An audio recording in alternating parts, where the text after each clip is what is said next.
Magandang araw! Sama-sama tayong matuto sa Teacher Sal Learning Resource Channel.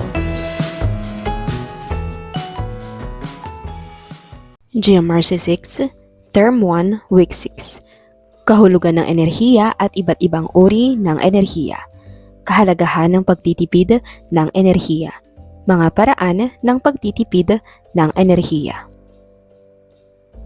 Narito ang ating mga layunin.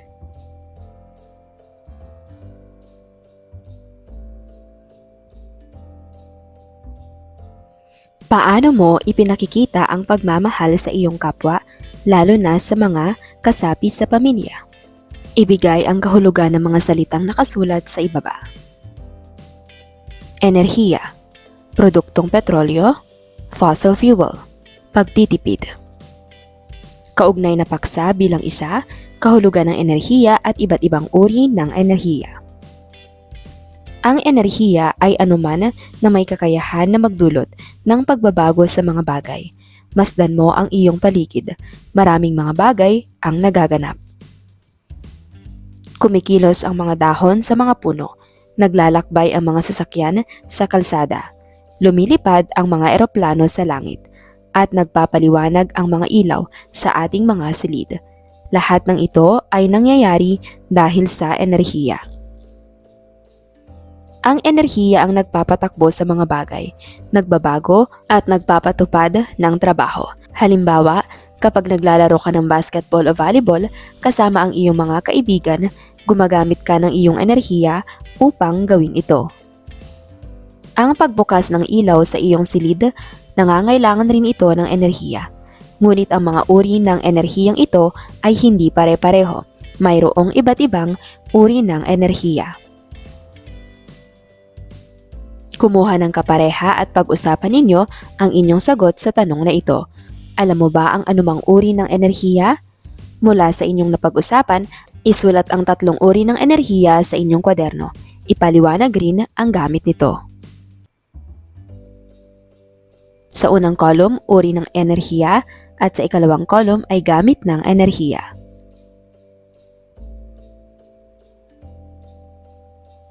Alam nyo ba na madami ang pinagkukunan ng enerhiya at ang mga ito ay nahati sa 2 klase? Renewable energy o enerhiyang nanunumbalik ay mula sa mga enerhiyang hindi nauubos at mabilis na napapalitan tulad ng sikat ng araw, hangin, tubig, init mula sa ilalim ng lupa. Ilan sa mga halimbawa nito ay ang sumusunod: sikat ng araw, hangin, tubig at init mula sa ilalim ng lupa. Samantalang, ang non-renewable energy o enerhiyang nauubos ay klase ng enerhiya na hindi agad napapalitan. Ang mga ito ay tinatawag na fossil fuels. Ibig sabihin, ito ay klase ng enerhiya na hindi agad nanunumbalik. Ilan sa mga halimbawa nito ay ang sumusunod: uling, langis o petrolyo, natural gas. Biomass energy ay mula sa mga nabubulok na material at basura o dumi katulad ng mga agricultural at municipal solid waste. Oil o produktong petrolyo ang isa sa pangunahing pinagkukunan ng enerhiya sa buong mundo. Nagmumula ito sa ilalim ng lupa at nakukuha ito sa pamamagitan ng pump at mga tubo. Geothermal energy, ang ibig sabihin ng geo ay earth at ang thermal naman ay heat. Kaya naman, ang literal na ibig sabihin ng geothermal ay init mula sa mundo. Kalimitang matatagpuan ang geothermal energy sa mga lugar kung saan may bulkan. Coal, isa rin ito sa pangunahing pinagkukunan ng enerhiya sa buong mundo. Ang coal ay isang uri ng bato na nabuo sa loob ng ilang milyong taon sa pamamagitan ng pressure mula sa mga nabulok na material ng patay na mga hayop at halaman. Solar energy o enerhiya mula sa sikat ng araw. Ang enerhiyang ito ay nagagamit para makabuo ng kuryente sa pamamagitan ng solar panels.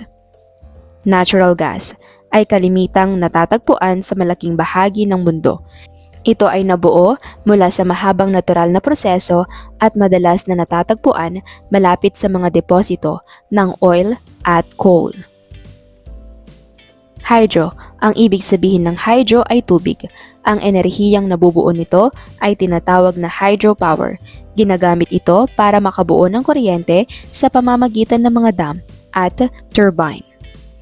Nuclear energy ay nagmumula sa kontroladong paghihiwalay ng uranium atoms sa isang reactor upang makabuo ng init na ginagamit sa pagbuo ng steam na magpapagana ng turbine upang makabuo ng kuryente.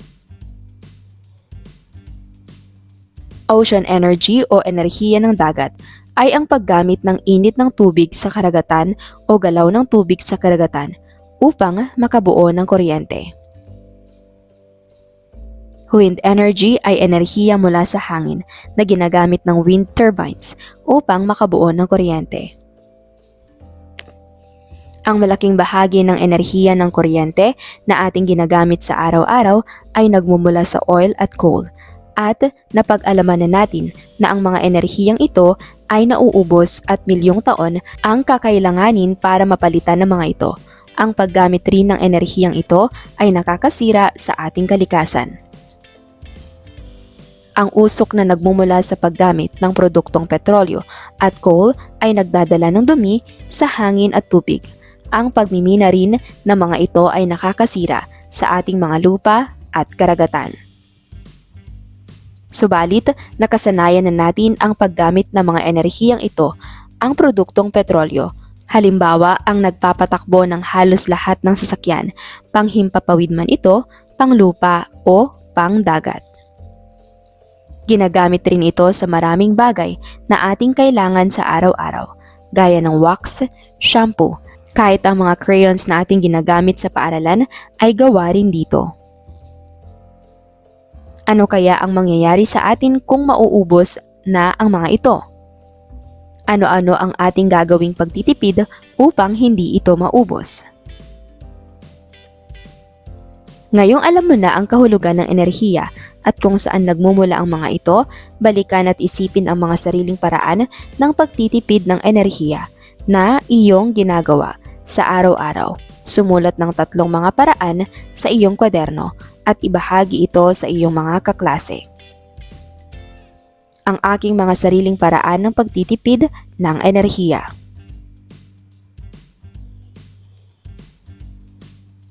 Kaugnay na paksa bilang 2, kahalagahan ng pagtitipid ng enerhiya. Sa aming pamilya, maingat kami sa paggamit ng enerhiya. Noon, hindi kami maingat. Marami kaming nasasayang na enerhiya. Lagi naming ginagamit ang kotse. Iniwanan na bukas ang mga ilaw, binubuksan ang aircon ng buong lakas at lahat kami ay nagpapainit ng pampaligong tubig. Isang gabi, naglalaro si Robert, ang aking kaibigan sa aming bahay nang biglang nawalan ng kuryente. Akala ko laging andyan ang kuryente kapag kailangan natin. Bubuksan mo lang kung kailangan, sabi ko kay Robert. Sinabi ni Robert na dapat kaming magtipid ng enerhiya. Bakit ako dapat magtipid ng enerhiya? Tanong ko kay Robert. Alam ni Robert ang tungkol sa enerhiya dahil natutuhan niya ito sa paaralan at sinabi niya na ang enerhiya ay mahalaga. Ang kuryente ay enerhiya na gawa sa pagsusunog ng mga fossil fuel. Yan ang mga uling, langis at gas. Sabi ni Robert, ang mga kotse, tren at bus ay tumatakbo sa pamamagitan ng fuel. Sinabi ng aming guro na hindi magtatagal ang supply ng fuel sa mundo. Kung hindi tayo maingat, mauubos ito, sabi ni Robert. Pagkatapos ay tinanong niya ako, ano sa palagay mo ang mangyayari kung maubos ang enerhiya sa mga bahay natin? Hindi magkakaroon ng kuryente para sa pagluluto o pagpapalamig o pagpapailaw.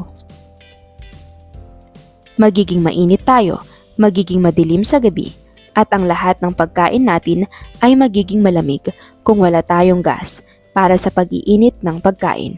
At ano sa palagay mo ang mangyayari kung maubos ang enerhiya sa paaralan? Sabi ng guro, walang computer ngayon, mga bata. Sabi ng sales lady, mga sandwiches ulit ang pagkain ngayon. At ano sa palagay mo ang mangyayari kung maubos ang enerhiya sa buong bayan? Hindi makakatakbo ang mga bus at tren, kaya't hindi makakapunta ang mga tao sa mga lugar na nais nilang puntahan kung hindi sila maglalakad, at kung pupunta sila sa mga tindahan para bumili, kailangan nilang bitbitin ang mga ito sa kanilang mga kamay. Magkakaroon ng maraming problema ang mga tao kung mauubos ang enerhiya. Kaya paano natin matitipid ang enerhiya para hindi ito maubos? Maraming paraan para magtipid ng enerhiya, sabi ni Robert. Patayin ang mga ilaw kapag hindi ginagamit. Isara ang mga bintana at pinto kapag bukas ang aircon. At subukan ang paggamit ng pamaypay kaysa sa aircon kung mainit ang pakiramdam mo. Ang pagpasok sa paaralan sa pamamagitan ng bus o tren ay gagamit ng mas kaunting fuel kaysa sa pagpunta sa pamamagitan ng kotse. Maaari ka ring magbisikleta o maglakad. Tama si Robert, madali lang magtipid ng enerhiya. At maaaring masumpungan mo ang iyong sarili na gumagawa ng bagong mga bagay na makakatulong sa iyo at sa kalikasan. Ang pagtitipid ng enerhiya ay pagtitipid rin ng pera at pagpapahaba ng lahat ng may buhay sa mundo. Gawain hamon sa pagtitipid ng enerhiya. Sa loob ng isang linggo, lagyan ng check ang bawat gawaing nakatutulong sa pagtitipid ng enerhiya na iyong ginawa sa bawat araw. Bilangin ang kabuang bilang ng iyong mga check sa bawat araw. Kung may iba ka pang ginawa upang makatipid ng enerhiya na wala sa talahanayan, isulat ito sa nakalaang espasyo sa ibaba. Mga paraan ng pagtitipid. Patayin ang gripo habang nagsisipilyo ng ngipin. Patayin ang ilaw kapag walang gumagamit. Magsuot ng damit ng higit sa isang beses hanggat malinis pa ito. Maglaro ng mga laruan na hindi electrical, cellphone at computer. Patayin ang computer at iba pang kagamitang elektrikal kapag hindi ginagamit. Tanggalin ang mga saksakan ng mga charger kapag hindi ginagamit. Iba pang mga gawain ng pagtitipid ng enerhiya na aking nagawa. Kaugnay na paksa bilang 3, mga paraan ng pagtitipid ng enerhiya. Nakadepende tayo sa enerhiya para mapainit at mapalamig ang ating bahay, mapaandar ang ating sasakyan at magawa ang marami sa ating pang-araw-araw na gawain. Pero sa buong mundo, ang mga tao ay may mabibigat na problema pagdating sa enerhiya. Kung babawasan natin ang pagkonsumo sa enerhiya, bababa ang bayarin natin. Mapoprotektahan rin natin ang kapaligiran at hindi tayo makadaragdag sa lumalaking pangangailangan sa enerhiya. Talakayin natin ang 3 bagay kung saan magagamit ang enerhiya sa mas matalinong paraan: bahay, transportasyon, at pang-araw-araw na gawain. Bahay. Magtipid sa paggamit ng mga kasangkapang gaya ng air conditioning unit. Ilagay ang thermostat nito sa tama lang, hindi malakas at hindi naman mahina. Panatilihing nakasara ang mga bintana at pinto. Makatitipid tayo sa enerhiya kung hindi natin hahayaang makalabas ang lamig. Mag-install ng mas magagandang insulation at energy efficient na mga bintana. Gumamit ng ilaw na mas matipid sa enerhiya. Transportasyon. Hanggat posible, gumamit ng pampublikong sasakyan. Sumakay ng jeep o bisikleta. Papasok sa trabaho kung kaya. Halos 3 beses na mas mataas ang konsumo sa enerhiya ng mga kotse kada isang pasahero kumpara sa konsumo ng mga bus at tren. Planuhin ang iyong biyahe. Kung paplanuhin mo ang iyong biyahe, mababawasan ang biyahe na kailangan mong gawin, kaya makatitipid ka sa enerhiya, panahon at pera. Pang-araw-araw na gawain. Huwag kalimutang patayin o bunutin sa saksakan ang mga kagamitan. Kasama rito ang ilaw at ang mga kasangkapang dekuryente, gaya ng TV at computer. Kahit nakapatay na, marami sa mga ito ang kumukonsumo pa rin ng enerhiya kapag nasa standby mode. Iminumungkahi ng ilang eksperto na bunutin ang mga ito sa saksakan o gumamit ng saksakan na may on and off switch para mas makatipid. Sumulat ng personal na panata na naglalarawan ng mga hakbang na gagawin mo upang mapanatili ang enerhiya at gamitin ito ng maingat sa iyong tahanan, paaralan at komunidad. Ako ay nangangako na patlang. Gabayan nawa ako ng Diyos. Isulat ang iyong pangalan at lagda. Para sa ika-4 na araw. Ano ang nag-uudyok sa sarili na isagawa ang mga pansariling paraan ng pagtitipid ng enerhiya? Mauunawaan mo na ang pagkilala sa kahalagahan ng sariling pagtitipid ng enerhiya ang nag-uudyok sa sarili na isagawa ang mga pansariling paraan ng pagtitipid. Sa grid, kulayan ng bawat parisukat ayon sa sumusunod na mga gabay. Kung ito ay naglalarawan ng pag-aaksaya ng enerhiya, kulayan ito ng pula.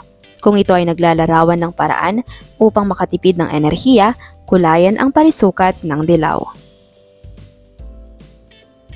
Narito ang mga talatanungan sa wastong pamamahala ng enerhiya.